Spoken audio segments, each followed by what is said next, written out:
Praise the Lord. परमेश्वर की स्तुति हो। Thankful that God has allowed us to live through another year.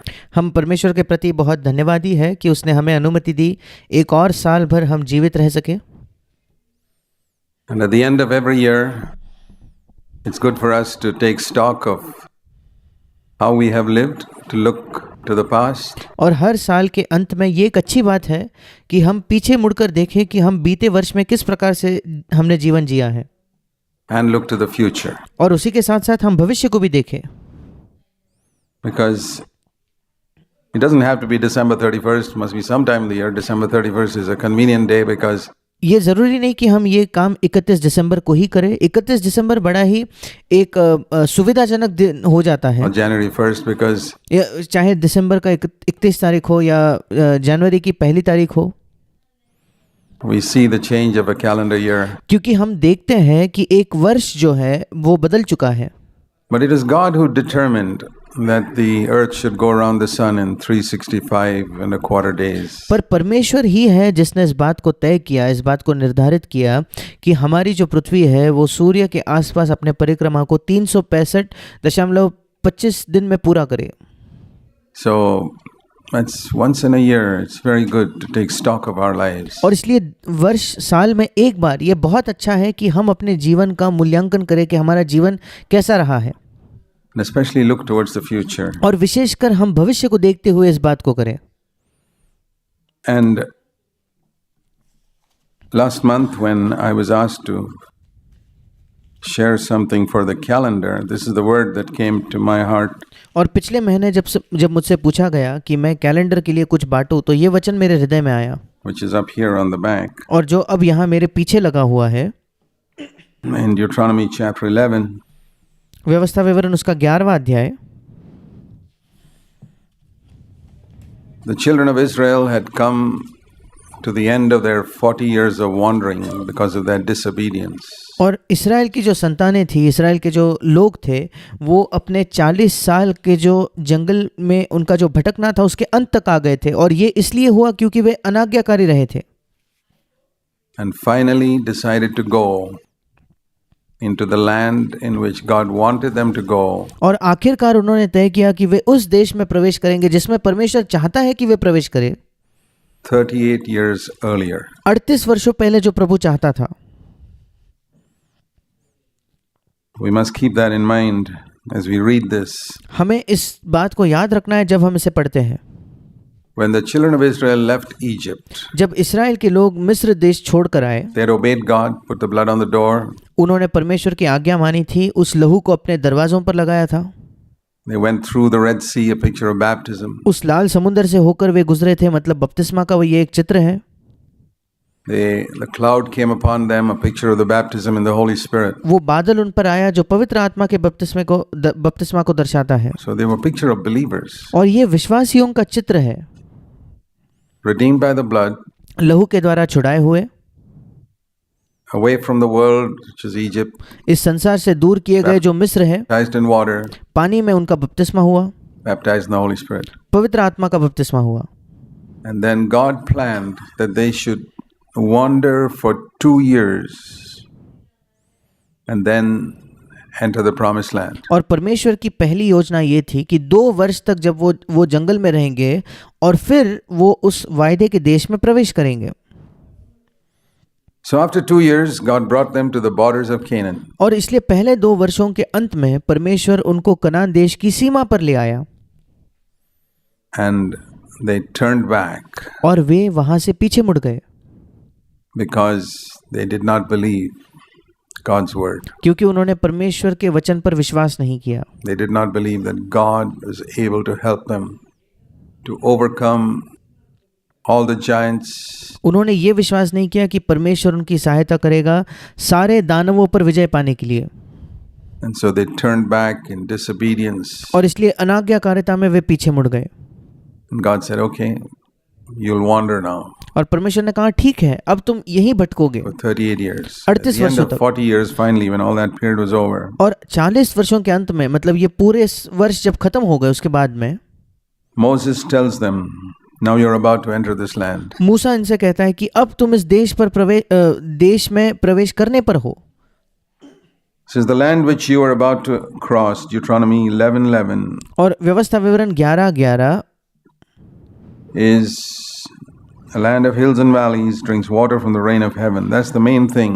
परंतु जिस देश के अधिकारी होने को तुम पार जाने पर हो, वो पहाड़ों और तराइयों का देश है और आकाश की वर्षा के जल से सींचता है, और ये मुख्य बात है। The difference between the world, Egypt, and the land where God wants us to live, or the life where God wants us to live, संसार में अर्थात मिस्र देश में और उस देश में या उस जीवन में जो परमेश्वर चाहता है हम जीवन जिए, उसमें मुख्य अंतर ये है is there in Egypt is a life of constant struggle to live. It says मिस्र देश में एक निरंतर संघर्ष होता है जीवन जीने का। in verse 10 they had to sow the seed and water it with their foot. 10वां वचन कहता है कि जहां उन्हें बीज बोना होता था और अपने पांव से नलियां बनाकर उन्हें सींचना पड़ता था। But here it was more through God's blessing that the gardens became fresh and पर यहाँ परमेश्वर की आशीष के द्वारा वे सारे जो बगीचे थे वो ताजे होते थे fruitful. और वहाँ वे फलवंत होते थे। And it's a land, verse 12, which the Lord your God cares. The eyes of the Lord are always upon it from the beginning even to the end of the year. और 12वां वचन कहता है वो ऐसा देश है जिसकी तेरे परमेश्वर यहोवा को सुधि रहती है और वर्ष के आदि से लेकर अंत तक तेरे परमेश्वर यहोवा की दृष्टि उस पर निरंतर लगी रहती है। So that's a good verse to think of as we begin the new year. That और ये एक बहुत अच्छा वचन है जिसके विषय में हम सोच सकते हैं जब हम नए वर्ष की शुरुआत करते हैं। the eyes of the Lord are upon us परमेश्वर की आंखें, परमेश्वर की दृष्टि हम पर है from the beginning, 1st of January, the 31st of December. शुरुआत से अर्थात पहले 1 जनवरी से लेकर आने वाले 31 दिसंबर तक।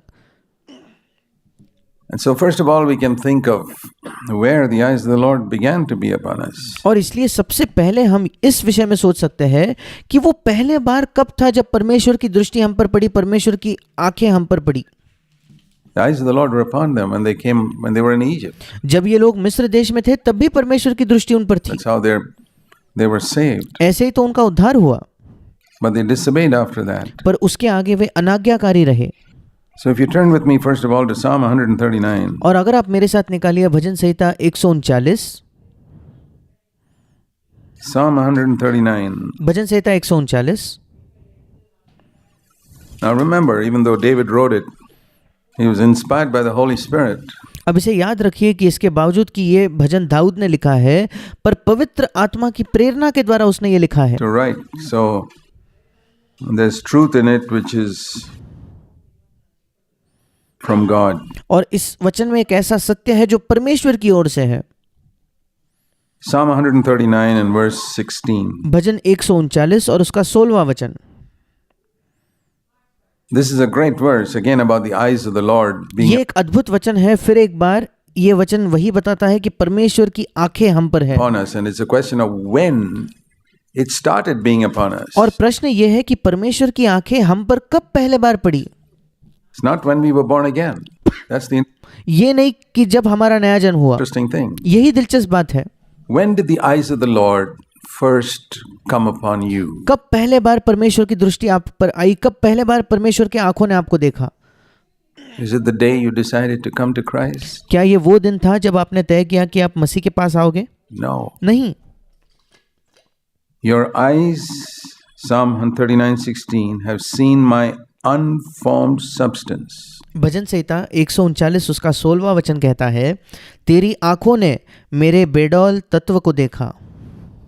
That is in the mother's womb, when you were a tiny dot. और माँ के गर्भ में जब आप एक छोटे से बिंदु समान थे, The beginning of a baby. एक बच्चे की जीवन की शुरुआत The mother's womb. माँ के गर्भ में, Unformed. जब आपको रचा भी नहीं गया है, बिल्कुल बेडौल आपका तत्व था। So small that only God could see it. इतने छोटे आप थे कि केवल परमेश्वर ही उसको देख पाता। At that time, God's eyes were on you. और उस समय परमेश्वर की आंखें आप पर थी। And the reason is और उसका कारण ये है The Bible says, according to God's foreknowledge, Bible हमें बताता है परमेश्वर के पूर्व ज्ञान के अनुसार, 1 Peter 1 verse 1 and 2, पहला पत्रस पहला अध्याय पहले 2 वचन, He elected us. उसने हमें चुन लिया। Now, some of you may already know that. For those you don't know, let me repeat अब आप में से कुछ लोग शायद इसे जानते हो, जो नहीं जानते उनके लिए मैं दोहराना चाहूँगा that God knows everything that's happening in the future. कि परमेश्वर हर वो चीज़ जानता है जो भविष्य में होने वाली है। I mean, what's going to happen throughout this year, इस पूरे साल में क्या होगा, throughout next year, अगले साल में, 10 years from now, 2,000 years from now. 10 साल के बाद, आज से 2000 वर्षों के बाद।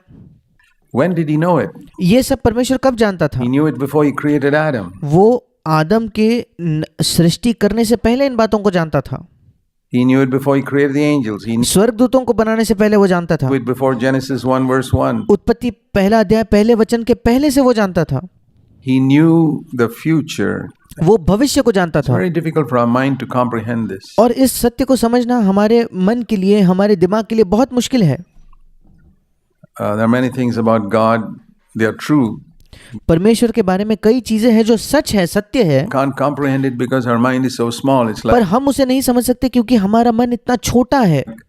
taking the water of the ocean into a little cup. It doesn't fit. ये बिल्कुल ऐसा है मानो किसी महासागर का पानी लेकर आप एक छोटे से कप में भरने की कोशिश करो, वो उसमें समाएगा ही नहीं। But the water in the ocean is there. पर पानी महासागर में तो है, Whether it fits in your cup or not is unimportant. चाहे आपके कप में वो समा जाए या ना, ये बिल्कुल भी महत्वपूर्ण नहीं है। So the wisdom of God is like that. और परमेश्वर की बुद्धि ऐसी है। He knows the whole future.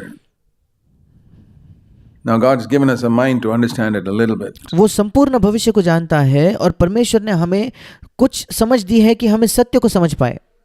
And looking into the future, He knew that one day you would give your life to Christ. और भविष्य में देखते हुए परमेश्वर जानता था कि एक दिन आप अपने जीवन को मसीह को दोगे।